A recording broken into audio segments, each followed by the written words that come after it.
Ainsi, puisque nous sommes environnés d'une si grande nuée de témoins, rejetons tout fardeau et le péché qui nous enveloppe si facilement et courons avec persévérance dans la carrière qui nous est ouverte. Ayant les regards sur Jésus, le chef et le consommateur de la foi qui, en vue de la joie qui lui était réservée, a souffert la croix, méprisé l'ignominie et s'est assis à la droite du trône de Dieu. Considérez en effet celui qui a supporté contre sa personne une telle opposition de la part des pécheurs, afin que vous ne vous laissiez point l'âme découragée. Eh bien, l'actualité de ces derniers temps nous a emmenés à une grande course cycliste. Si je vous demande ce matin, qui c'est qui a gagné le Tour de France? Comme d'habitude, toujours le même, Pogačar. Et Pogačar, ça fait 5 fois qu'il gagne le Tour de France. Alors, peut-être, vous posez la question, pourquoi le Tour de France? D'où ça vient? Eh bien, le Tour de France, cette épreuve a démarré en 1903. En 1903, il y avait un journal qui s'appelait l'Auto, on dirait aujourd'hui l'Équipe ou le Progrès, et ce journal, il était en train de péricliter. Il n'y avait plus de ventes et les administrateurs ont dit on va perdre le journal, qu'est-ce qu'on va faire? Et il y en a un qui a eu une idée, il a dit on va imaginer une course qui va être tellement fantastique qu'elle va tenir en haleine tout le monde entier, parce que c'est une course, elle est internationale, et en même temps, eh bien, tout le monde va courir acheter les journaux. Et donc, cette course, elle était tellement incroyable qu'elle était très courte. Il y avait 6 étapes. En 6 étapes, il devait faire 2500 km. Vous imaginez que ça faisait des étapes à peu près de 400 km. Et donc, évidemment, l'affaire a marché parce que des hommes qui sont capables de parcourir 400 km par jour, c'est fantastique. Et évidemment qu'à l'époque, on n'allait pas regarder à la télé le soir ou sur le portable qui c'est qui avait gagné. La meilleure façon de le savoir, c'était d'acheter le journal.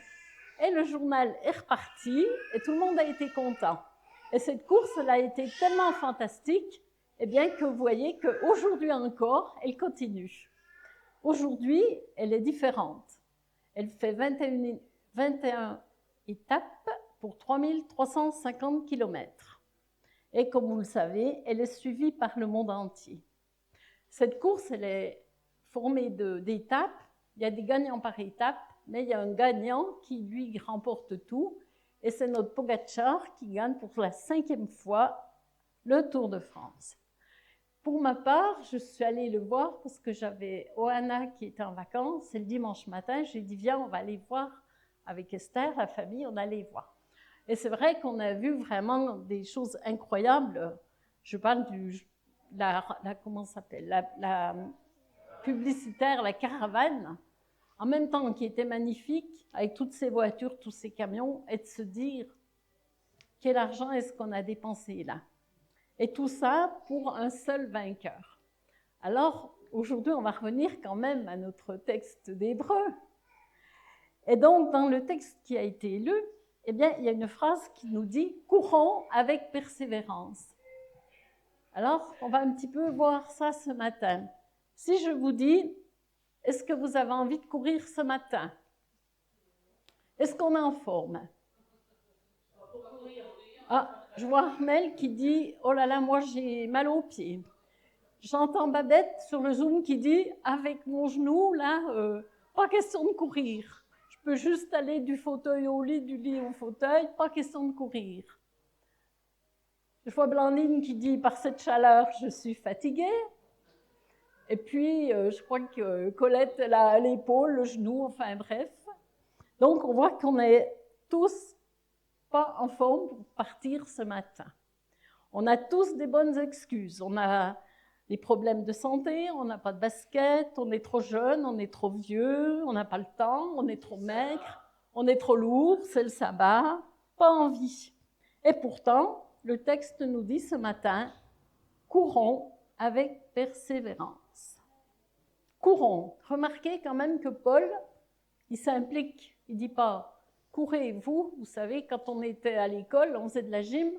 Le prof de gym est au milieu, puis vous disait « vous faites 4 tours du stade ». Puis lui, il est au milieu, puis il attendait que ça se passe. Mais on voit que Paul, eh bien, c'est un leader. Il dit « courons », ça veut dire que lui aussi va courir avec nous. C'est que tous ensemble, on va courir. Alors, souvent, la Bible, Paul en l'occurrence, eh bien, compare la vie chrétienne à une course. Alors qu'on est tous allés voir des courses. Et lorsqu'on est spectateur, lorsqu'on a un groupe de coureurs qui passent devant nous, il est inutile d'être un professionnel, on a tout de suite fait. On voit le coureur qui s'entraîne toutes les semaines, hein. Il monte la côte au petit trot allègrement, il est beau, il est bien. Et puis on voit les autres, les amateurs, qui commencent à avoir chaud, qui sont soufflants, qui sont parfois bedonnants, et on voit tout de suite la différence. Eh bien, Paul, il a écrit cette lettre aux premiers chrétiens. Ces premiers chrétiens, ben, ils venaient de s'engager avec Jésus, hein. Et malgré tout ça, on voit que le chapitre 11 d'Hébreux nous rappelle qu'il y a eu, il y a peu de temps, des hommes de foi. On a tout le livre des héros de la foi. On voit tous ces gens qui, c'est par la foi, qui ont fait telle chose. Mais on voit aussi combien ils ont eu des choses, de la maltraitance, des persécutions. Et là, on arrive au chapitre 12 qui revient à nous. Premier constat, nous aussi, puisque nous sommes environnés d'une si grande nuée de témoins. Est-ce qu'on a conscience qu'on a des témoins autour de nous? Est-ce qu'on a conscience qu'on nous regarde? Ellen White nous dit que le monde céleste nous regarde. Dieu, bien sûr, nous regarde, nous voit, Jésus aussi, mais les anges aussi. Et puis, il n'y a pas que le monde céleste qui nous regarde. Il y a aussi tous ceux qui sont autour de nous. Les gens autour de nous font de même. Chacun nous regarde à sa façon. Il y a des gens qui analysent notre façon de parler, notre façon de travailler, notre attitude envers nos enfants, nos petits-enfants, nos voisins, notre attitude aussi envers nos supérieurs, nos employeurs. Et puis, on nous regarde aussi quand on a des problèmes, parce qu'ils aiment bien voir comment est-ce qu'on va réagir. Alors, parfois, ça peut être un regard bienveillant en se disant ben, « heureusement, ils ont Dieu dans leur vie, ou elle a Dieu dans sa vie, elle va s'en sortir. » Puis, il y en a d'autres qui disent « on va voir là. On va voir s'ils continuent d'aller à l'église. On va voir là comment ils vont réagir. On va voir s'ils sont toujours heureux, s'ils sont toujours joyeux. » Donc, on voit qu'on a des témoins. Et par contre, eh bien, on apprend aussi ce matin, si on ne le savait pas encore, eh bien, qu'on est dans une course. Courons avec persévérance. Alors, peut-être qu'on n'avait pas tellement conscience qu'on est dans cette course de vie chrétienne, mais malgré nous, on est engagé. Le trajet, eh bien, il a été décidé par l'organisateur. Le trajet, eh bien, c'est Dieu qui a organisé ce parcours. Il nous connaît, il sait qu'on aura des embûches, il sait qu'il y aura des pentes glissantes, il y aura des cailloux, mais aussi il y aura des moments heureux, des moments faciles justement, comme ce matin, de se retrouver dans l'église, de se retrouver entre frères et sœurs, d'étudier la parole. C'est un moment de bonheur que Dieu nous a donné. Le sabbat, c'est un cadeau que Dieu nous a donné. Et donc, le coureur, lui, ben, il suit le trajet imposé. Par contre, pas question de tricher. Si le parcours, il doit faire bien des virages, les cyclistes, quand ils ont vu les virages puis qu'ils devaient arriver en bas, ils ne sont pas dit on va couper tout droit, on arrivera plus vite. Ils ont bien suivi le parcours. Et nous, de même, eh bien, on doit suivre le trajet jour après jour. Pour courir, Paul nous donne une indication vraiment pertinente. Il nous dit « rejetons tout fardeau et le péché ». Alors, qu'est-ce que c'est qu'un fardeau? Aujourd'hui, dans notre vocabulaire, on ne parle plus de fardeau, ou très peu. Lorsqu'on en parle, c'est d'une façon souvent péjorative. Alors qu'à l'époque, un fardeau, eh bien, c'est un chargement. Les hommes n'avaient pas des Fenwick et tout matériel de portage. Et les fardeaux, eh bien, on les mettait sur les épaules et on portait. Et souvent, de porter les fardeaux, les hommes étaient pliés en deux et parfois, c'était très difficile de se relever. Donc, pour courir, il ne faut pas avoir un fardeau sur les épaules. Aujourd'hui, qu'est-ce qu'on dit? Quand on parle du mot fardeau, on le met de façon péjorative ou bien on va l'attribuer, par exemple, à quelqu'un, à une personne. On va dire, quelqu'un, c'est un fardeau pour moi, je dois le supporter, je dois tout faire son travail. Parfois, il y a des personnes âgées, je pense au culte d'Armel la semaine dernière, il y a des personnes âgées, soit qu'elles se sentent comme un fardeau, soit qu'on les qualifie de fardeau, parce qu'on doit assumer toute leur démarche, etc. Donc le fardeau, mais c'est quelque chose qui pèse, c'est quelque chose qui entrave, c'est quelque chose qui arrête ou qui rend la course difficile. Alors notre fardeau à nous, on peut essayer de l'identifier. Qu'est-ce que c'est qui nous gêne? Qu'est-ce qui nous embête? Qu'est-ce qui nous nuit pour qu'on ne puisse pas servir Dieu comme on le voudrait? Ce matin, à l'école du sabbat, on a parlé des idoles. Ben, une idole, ça peut être le fardeau justement qui nous empêche d'avancer. Et puis, on a une autre indication pour faire cette course, c'est rejeter le péché. Alors ce matin, on a parlé un petit peu de péché, je n'ai rien dit, parce qu'il y a des péchés dont on a pu se débarrasser, il y a des péchés peut-être qu'on a encore, mais on a un texte de la Bible qui nous dit « Le péché est couché à ta porte et toi, domine sur lui ». Donc, à l'école du sabbat, Zaza nous disait que, ben oui, on peut avoir des excuses, on est tous d'accord, hein, qu'on se trouve des excuses, mais malgré tout, Dieu nous donne les capacités de rejeter les fardeaux et de se libérer des péchés qui peuvent nous gâcher la vie. Alors, pour marcher, pour courir, il faut enlever les fardeaux et les péchés si on en a encore. Puis on en a, mais il faut les éliminer. On a un monsieur de Saint-Laurent, il s'appelle monsieur Personeni. Alors les Jurassiens peut-être le connaissent, parce que c'est un monsieur qui est poète, qui écrit des livres, et ce monsieur, il a une maladie très grave. Et pour se libérer de sa maladie, il a décidé de faire Saint-Jacques de Compostelle. Et donc, il est parti de Saint-Laurent. Donc, c'est un monsieur qui est très précautionneux. Donc, il a préparé son voyage, son parcours, sa carte, etc. Et il est parti de Saint-Laurent au mois d'avril 2008. Son premier arrêt, vous allez sourire, devinez où il a été. Sa première étape, Saint-Claude. Ce n'est pas le restaurant, ce n'est pas un magasin, c'est la poste. Parce que déjà, il s'est rendu compte que le sac, il était bien lourd. Et arrivé à la poste de Saint-Laurent, il a commencé déjà à enlever des choses de son sac pour les réexpédier à sa femme. Il n'en a pas enlevé beaucoup, il en a enlevé un petit peu. Et si vous avez la chance de lire son livre, vous allez voir qu'en fait, de ville en ville, eh bien, à chaque étape, il enlevait des choses du sac parce qu'il fallait alléger le sac s'il voulait terminer Saint-Jacques de Compostelle. Et quand il est arrivé à Saint-Jacques, il a fait tout le parcours en ayant des gros problèmes, mais le sac était pratiquement vide. Il avait enlevé tout ce qui l'entravait. Eh bien, nous, un petit peu, eh bien, c'est un petit peu notre démarche. Et en fait, ce monsieur qui avait mis toute son attention à faire le sac, eh bien, c'est en marchant qu'il s'est rendu compte qu'il y a des choses qu'il arrêtait.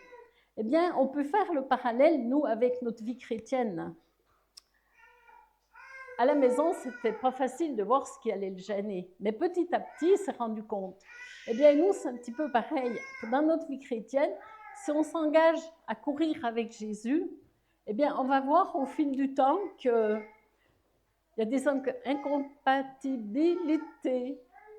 Je ne peux pas parler de Jésus et avoir une vie différente, avoir un péché qui m'entrave. Donc, petit à petit, eh bien, pour avancer, il faut se débarrasser de ces choses. Alors, pour s'engager avec Jésus, alors, on a une bonne nouvelle là, ce matin. Cette course, Tout à l'heure, on a dit qu'on avait tous mal quelque part. Eh bien, cette course, elle est à la portée de chacun. Elle est ouverte à tous. Il n'y a pas de sélection, il n'y a pas du meilleur qui a déjà gagné des étapes. Non. Cette course avec Jésus, elle est ouverte avec chacun. Et il y a une nouvelle encore meilleure, une nouvelle merveilleuse, c'est qu'il n'y aura pas un seul vainqueur. On a parlé du Tour de France. Tous ces gens qui se sont engagés, qui ont fait des efforts incroyables, qui ont maltraité leur corps et tout ça pour gagner le Tour, eh bien, il n'y en a qu'un qui est arrivé. Qu'avec Jésus, on peut tous être sur la ligne de départ, mais on peut être tous et toutes sur la ligne d'arrivée. Et ça, c'est la plus belle nouvelle que le Seigneur nous donne. La course, elle est ouverte à tous, peu importe nos difficultés, mais on peut y arriver. Alors, bien sûr, on a vu que cette course, malgré tout, elle nous demande de la persévérance, elle nous demande de l'endurance. Mais nous, on sait que Dieu nous aime. C'est lui qui nous a aimés le premier, et on veut lui plaire.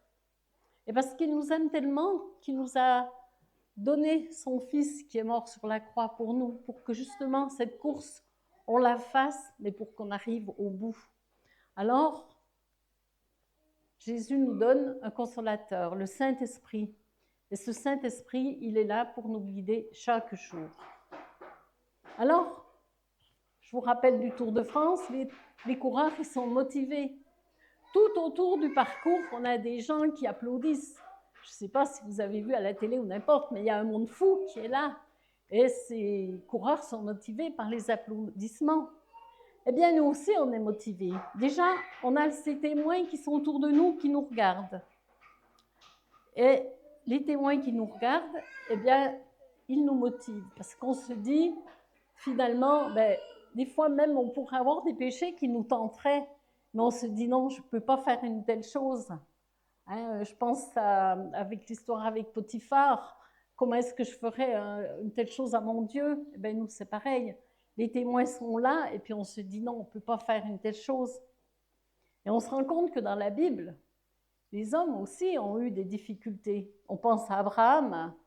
Abraham, ce grand homme, le père des croyants, eh bien, il a menti parce qu'il avait une femme qui était si belle qu'il a eu peur pour sa femme, et il a dit que c'était sa sœur. C'était un demi-mensonge, c'était la demi-sœur, mais enfin, il a menti, il a eu peur. On a David, bien sûr, qui a eu cette malheureuse histoire d'adultère et puis de meurtre. Et puis on a Moïse aussi. Moïse, ce grand homme, eh bien, il a tué un Égyptien quand même, c'est pas rien. Après, il a quand même eu aussi un peu d'impatience, il a frappé le rocher 2 fois, enfin, il a eu des moments de révolte aussi. Mais malgré tout, malgré les épreuves et les difficultés, eh bien, ces grands hommes, ils sont revenus à Dieu, ils ont demandé pardon à Dieu et ils sont partis avec lui. Et il y a encore une autre motivation, parce qu'on lit le passage souvent, vous l'avez sûrement lu, mais sans bien le lire. Eh bien, on nous parle, courons avec persévérance, dans la carrière qui nous est offerte. Est-ce que vous avez déjà réfléchi à ce petit mot, la carrière qui nous est offerte? Mais moi, je l'ai découvert cette semaine. La carrière qui nous est offerte. Qu'est-ce que c'est une carrière? Une carrière. Eh bien, une carrière, ça désigne plusieurs choses. Ça peut être une profession, ça peut être un endroit où on extrait la pierre, et puis c'est aussi un espace d'équitation. Mais dans la logique du texte, eh bien, on se ramène à une profession. Mais souvent, les hommes aujourd'hui ne vont pas dire j'ai fait carrière à l'usine machin truc. J'ai fait carrière à Paris, j'étais avocat, j'étais notaire. Quand on parle de carrière, on voit que c'est une vie qui a été bien remplie, avec un métier qui a demandé de l'instruction et un métier qui était reconnu. Et donc, la carrière, eh c'est une profession, mais qui exige une formation spécialisée. Et c'est une carrière aussi, elle est exercée tout au long de sa vie. Aujourd'hui, ça n'existe presque plus. Les gens vont travailler 2 mois dans une usine, 3 mois dans un autre endroit. Enfin, la vie est telle que plus personne ne fait vraiment carrière toute sa vie, depuis l'âge de 25 ou 30 ans jusqu'à 60, au même endroit. Mais là, on voit qu'il y a une idée, dans le mot carrière, on voit qu'il y a une idée d'endurance, d'un parcours qui dure longtemps, de persévérance, exactement. Et c'est le parcours d'une personne, un cheminement qui est général dans la vie, et c'est quelque chose à laquelle on s'est consacré. Alors Dieu, il nous propose une carrière. Je ne sais pas si vous vous rendez compte. Une carrière, c'est quelque chose d'incroyable. Cette carrière, elle demande des compétences, elle demande de l'expérience, elle demande de l'endurance, elle demande aussi du sérieux, de la discipline. Et donc, Dieu, il a tout prévu. Et pour faire cette carrière, eh bien, il n'y a pas besoin de faire des études extraordinaires. On a des étudiants en Collonges qui font des grandes études, des pasteurs, etc. Eh bien, cette carrière, aussi bien que la course, elle est offerte à chacun. Et la carrière, elle est ouverte aussi à chacun. Il n'y a pas besoin de grands diplômes. Il suffit simplement d'avoir la volonté, d'avoir l'engagement pour le servir. Alors,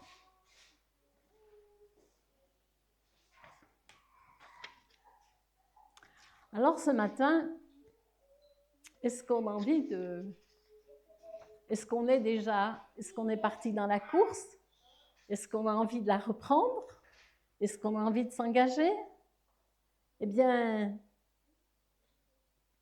ça, c'est le vœu et c'est le souhait de chacun de vouloir un jour être engagé dans cette carrière et surtout d'arriver au bout. On a chanté tout à l'heure, voir mon Sauveur face à face, on le chante toujours.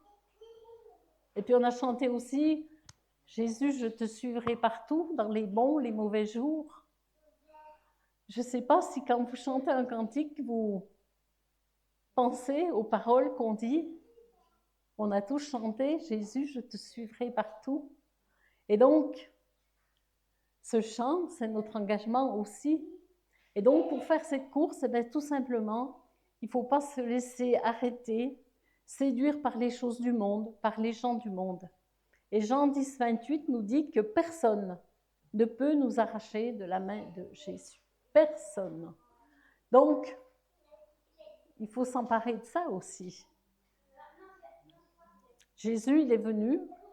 Jésus, c'est le commencement et le début de la course.